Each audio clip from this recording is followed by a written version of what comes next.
ஆர்வலர்கள் அனைவரையும் pass cricket media சார்பாக வருக வருக என அன்போடு வரவேற்கிறேன்.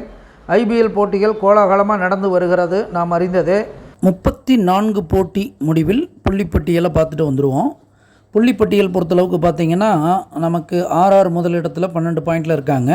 கேகேஆர், சிஎஸ்கே, எஸ்ஆர்ஹெச், எல்எஸ்ஜி தலா 8 பாயிண்ட்லேயும்.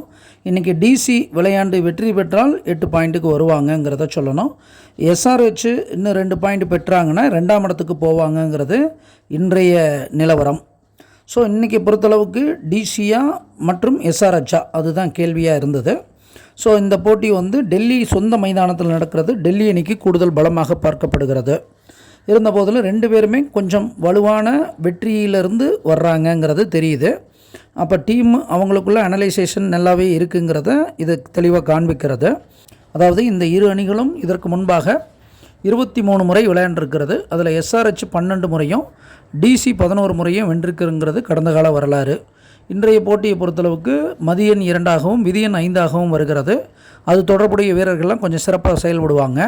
அந்த அடிப்படையில் பார்க்கும்போது டிசியில் வார்னர் இன்றைக்கி இருக்கிறதுக்கு வாய்ப்பு குறைவாக தெரிகிறது. Sumit Kumar, Tristan Stubbs, Abishek Porel, Kuldeep Yadav, Mukesh Kumar, Prithvi Shaw. Warner வந்தார்னா வார்னரும் விளையாடுவார். ஸோ இதே போல் எஸ்ஆர்ஹெச்சை பொறுத்தளவுக்கு சிறந்த வீரர்களாக பார்க்கப்படுறது Travis Head, Aiden Markram, Heinrich Klaasen, Pat Cummins, Bhuvneshwar Kumar, Jaydev Unadkat, Abdul Samad இவங்கெல்லாம் சிறப்பாக செயல்படுவாங்கங்கிறது இன்றைக்கி தெரிய வருது. இதில் டிசி அணி வெற்றி பெறுமா அப்படின்னு தான் கேள்வி வந்தது. டிசியுடைய உதயாதிபதி கதிர் பார்த்திங்கன்னா லாபஸ்தானத்தில் இருக்கிறது. டிசி வெற்றிக்காக கடுமையாக உழைப்பாங்க அப்படிங்கிறதுல தெளிவாக காட்டுது. அதே போல் எஸ்ஆர்ஹெச்சை பொறுத்தளவுக்கு பார்த்திங்கன்னா அதனுடைய அதிபதி உச்சமாக இருக்கிறது. டிசியை காட்டிலும் கொஞ்சம் எஸ்ஆர்ஹெச்சுக்கு பலம் ஜாஸ்தி. அதே போல் டிசிக்கு கவிப்பு நோக்கி வருவதும் விரையாதிபதி மதி நோக்கி வருவதும் பாம்பு 12ஆம் இடத்துல இருக்கிறதும் டிசிக்கு கடைசி நேரத்தில் கோட்டை விடுறதுக்கு அமைப்பு இருக்குது. ஆனால் எஸ்ஆர்ஹெச்சை பொறுத்தளவுக்கு பொன் நேராக நோக்கி வர்றாரு.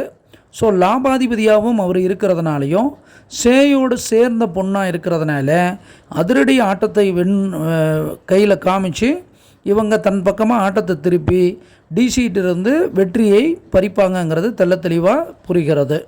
அப்போ எஸ்ஆர்ஹெச் 2ஆம் இடத்துக்கு போனாலும் இந்த போட்டி முடிவில் ஆச்சரியப்படுறதுக்கு இல்லை. ஸோ அப்போ அனுமானிப்பது நாமாக இருந்தாலும் தீர்மானிப்போன் இறைவன் ஒருவனே. நன்றி, வணக்கம்.